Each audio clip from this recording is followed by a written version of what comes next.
the stepmother who smiled while breaking me. A true story of deception, manipulation, and survival. When my father married Anna, I thought my life was finally going to change for the better. I was 15, awkward, painfully shy, and desperate for a mother figure. My own mother had died years earlier, leaving a void that swallowed the house in silence. I had grown used to that emptiness, but it had become a shadow over everything, a constant ache. When Anna arrived with her perfect smile, designer clothes, and sweet words, I clung to her, wanting desperately to believe in her love, to believe I could finally have a family again. The first weeks were confusing.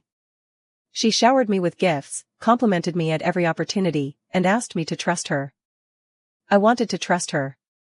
I wanted to love her. But soon, the cracks began to show. It started with small remarks. "Why are you wearing that? Don't you have anything normal?" Or, "Stop laughing so loudly, people will think you're weird." I tried to brush them off, telling myself that she was just strict, that I was too sensitive. But the remarks kept coming, growing sharper, more precise, and increasingly personal. Every word seemed designed to make me doubt myself. Her affection was conditional. Smile at her, obey her, laugh at her jokes, and she was radiant. Hesitate, make a mistake, or disagree, and warmth vanished, replaced by icy, cutting remarks. I began to question my own perceptions. Was I imagining things? Was I overreacting? I doubted my memories, my feelings, myself. At school, the manipulation continued. She subtly undermined me with teachers, spread false impressions about my behavior, and planted seeds of doubt among my friends. I felt my world shrinking. Friends slowly distanced themselves, unsure of what was real and what was a lie. I became isolated, trapped in fear and uncertainty. My father either didn't notice or chose not to act. When I tried to speak to him, he said vague things like, "Anna cares about you," or, "You're reading too much into this." I wanted to believe him, but reality screamed otherwise. The first moment I realized how calculated she was came one afternoon when she called me into her room, promising a surprise. My heart raced with hope. Maybe she truly cared. But when I stepped inside, she looked at me with eyes colder than ice and said, "You will never be part of this family. Even if I smile, remember. You are an outsider." My chest tightened. That one sentence confirmed everything I had felt for months. The love I longed for was a performance. I was never her daughter. I was her experiment. From that day forward, life became a constant battle. She scrutinized every movement, every expression, every word. Sometimes her attacks were subtle. A sigh when I entered the room, a pointed comment about my posture or my hair. Sometimes they were blatant. Twisting my words in front of relatives, making me look foolish at school events, isolating me from family dinners. I started keeping a diary. Writing became my lifeline. I documented every insult, every lie, every subtle manipulation. In those pages, my reality was validated. I began to notice the patterns. The cycles of cruelty, the fake kindness, the deliberate attempts to make me doubt myself. And I realized that if I wanted to survive, I needed to adapt, to play the game better than she did. I learned to fight quietly. I could not confront her directly, it would have made things worse. Instead, I took small victories. I stopped reacting to her provocations, learned to hide my anger, my fear, my hurt. I studied her tactics, memorized the subtle cues, and prepared for the next attack.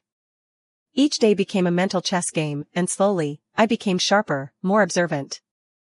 Nights were the hardest. I cried for hours, alone in my room, feeling trapped. I wondered if I would ever escape, if anyone would believe me, if I would ever be free of her shadow. But gradually, I noticed changes within myself. I became resilient, cautious, aware. Survival required endurance, observation, and careful strategy, not confrontation. High school was particularly brutal. She called my teachers with complaints, often exaggerating or fabricating details about my behavior. I became the difficult child, the one friends hesitated to invite to lunch. The isolation was painful. At home, Anna escalated. She mocked me at family gatherings, twisted conversations to make me look foolish, and subtly compared me to other children. I remember Thanksgiving dinners where she called me dramatic in front of the table, then laughed sweetly as if it were a joke. I sat frozen, cheeks burning, and nobody defended me. I began preparing for a life outside her control. I threw myself into schoolwork, hobbies, and small routines that gave me a sense of identity. Reading, writing, drawing, even long walks alone became my sanctuary. Each small success felt like a rebellion, a way to assert my existence. The breaking point came during a summer family trip.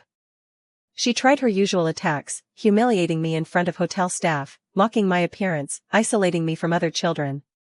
But I had prepared. I remained calm, composed, unreactive.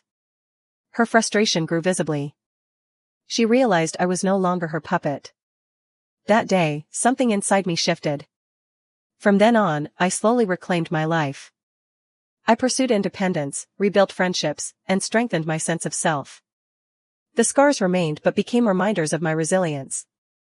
I endured, adapted, and emerged stronger. Looking back now, I see that her love was always a weapon, wielded to control and unsettle me. While it took years to fully recover, I discovered an inner strength I never knew I had. I survived. I thrived. I became my own family, the only one I truly needed. Even now, years later, when I see her smiling in photos, I remember the lessons she forced upon me. And I tell myself firmly, I am not broken. I am not fragile. No one, no matter how cunning or cruel, can take that away. I share this story not for sympathy but for anyone trapped by someone they once trusted. There is a way out. There is strength inside you that you haven't yet seen. Even if you feel isolated, even if it seems impossible, survival, endurance, and thriving are possible. I am proof of that.